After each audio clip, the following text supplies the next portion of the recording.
안녕하십니까.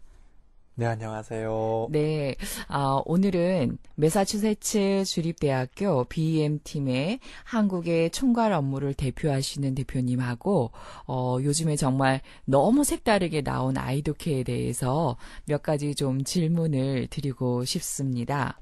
네, 외국인들은 꼭 이렇게 해야만 하는 이유를, 모르실 수도 있겠어요. 그분들은 너무 당연한 거니까. 네, 그런 점들인가요? 네, 가령 예를 든다면은, 일본의 마크 교수의 이야기를 빌려보면, 네. 일본어와 한국어가 가장 지구상에서 고립된 언어라고 해요. 네, 고립된 언어. 예, 네, 느낌이 옵니다. 그러다 보니까 그 두 언어가 가지고 있는 특이성에 대해서, 네, 외국 학자들이 그렇게 관심을 가지고 연구를 하지를 않아요. 실제로 네, 연구된 네. 부분도 되게 미진하고요. 매우 독창적인 저희 언어가 고립된 언어라고 하니까 또 다른 느낌이 들기도 해요. 또 색다른 의견인 것 같아요. 네, 그 음, 독창적인 언어가 가지는 유니크함은 있지만 네, 그 유니크함을 가지고 있기 때문에 네, 다른 언어와 어떤 소통을 일으키기에는 네, 많은 문제점을 발생시킬 수도 있는 또 어려움이 있는 그런 것이 존재하는 것 같아요. 음, 대표적인 예로 영어에도 옛날에는 이 격이 있었어요. 네, 그러니까 나는 당신을 좋아해요. 그러니까 나는 당신을 좋아해요. 당신을 나는 좋아해요. 우리는 이렇게 하면 되잖아요. 네, 영어도 예전에는 그렇게 됐었어요. 네, 그런데 중세 영어로 넘어서면서 이게 자리가 잡히기 시작하면서 지금의 영어 형태를 갖추게 됐지요. 즉 네, 뭐냐면 영어는 자리를 갖추고 있는 언어로서 순서가 이제 기능을 결정하게 된 거지요. 근데 네, 우리 언어는 그렇지가 않잖아요. 우리 한국말은 그죠? 네. 그런 큰 차이점들을 원어민들은 잘 인식을 못 해요. 음, 네. 꼭 필요성도 못 느끼겠어요, 그쵸? 원어민들은. 네. 그런 점들이 좀 어려우셨겠군요.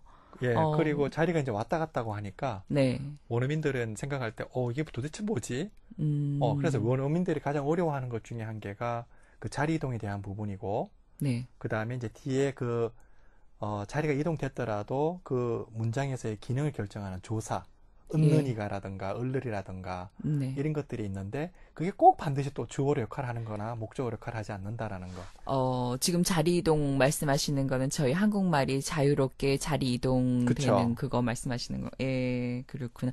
그러다 보니까 어려운 점도 많으셨겠지만 또 웃지 못할 해프닝도 많으셨을 것 같아요. 네. 어떤 게 있었을까요? 어, 뭐 설득하는 과정에서 서로가 똑같은 걸 가지고 표현하는 것이 달라지다 보니까, 그런 것에서 오는 여러 가지 좀 해프닝이 있었던 것 같습니다. 네. 뭐 또 자세하게 설명하기를 원하시진 않으시나 봐요. 재밌는 걸. 앞으로 이렇게 뭐 우여곡절 끝에 아이도케가 출간이 되긴 했는데 기존의 책과 너무 색다르다 보니까 사실은 아까 우리나라 언어가 독창적이어서 좀 영어를 배우는데 좀 힘겨운 것처럼 아이도케 너무 독창적이어서 학습자들 좀 힘들지 않을까요? 어, 예, 물론 새로운 부분이기 때문에 학습자들이, 이거는 뭐지? 라고 생각은 할 수 있을 것 같아요. 네. 그런데 하나 분명한 거는, 지금 우리가, 저, 사회자님도 스마트폰 쓰시지요? 네. 그런데 스마트폰 쓰는데 옛날에 초기 컴퓨터에 애니악을 들고 다니면서 그걸 컴퓨터라고 주장한다 그러면 그런 걸 써야 된다라고 주장한다면 좀 이상하게 생각하겠지요? 네, 네. 예. 마찬가지로 지금 우리가 너무 새롭다라고 하는 것은 기존의 것이 너무 익숙했기 때문에 그렇게 느낄 수 있는 것 같아요. 네, 네. 예, 지금 이제 우리나라에 지금 쓰고 있는 지금까지 써왔던 영어 학습 방법들이 실제로는 보게 되면은 작게는 한 20년, 많게는 언어학적인 부분에서는 심지어는 200년까지 지체된 부분이 존재하니까요. 음.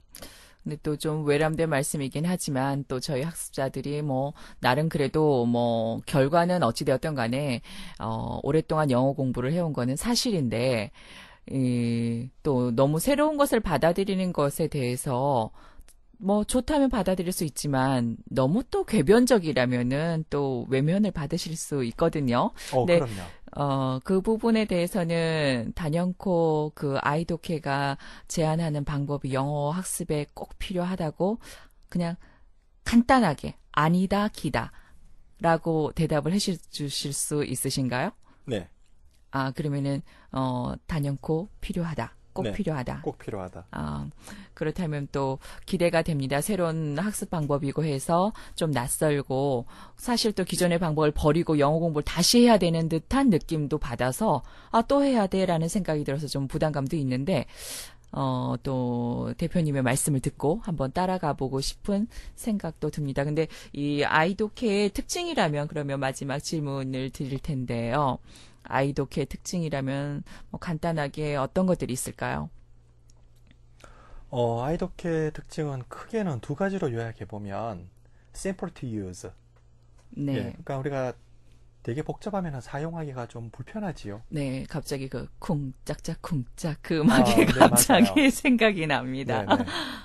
그러니까 사용하기 편하고, 예, 그 다음에 두 번째는 is to learn. 네, 배우기에 쉽다는 거지요. 네, 그러니까 우리가 새롭다라고 하는 것은 새롭기 때문에 좋은 것이 아니고, 네, 사용하기 편하고 학습하기 쉽다면, 네, 그거는 학습자들한테 다가갈 수 있는 부분의 요소가 아닌가 음, 들고, 두 번째는 철저하게 논리적 근거를 바탕으로 두고 있다라는 것, 네, 논문적이나 학문적인 것. 네, 그러나 그것이 학습자들이 학습을 할 때는 그런 학문적인 냄새가 강하게 풍기는 것이 아니고, 정말로 편하구나, 예전에 비해서. 네, 가령 예전에 배울 때는 도구가 여러 가지 필요했는데, 네, 지금은 도구가 되게 단촐하게, 내가 직관적으로 말할 수 있는 그런 정도로 사용할 수 있다면은 훨씬 더 좋은 것이 아니겠는가 네, 네, 생각이 들고, 특징을 꼽으라면 그 두 가지고요. 네. 세부적으로는 8가지가 있는데 그거는 다음 시간에 한번 계속해서 이야기를 나누도록 하겠습니다. 네, 저희가 그 새로운 방법으로 학습자들에게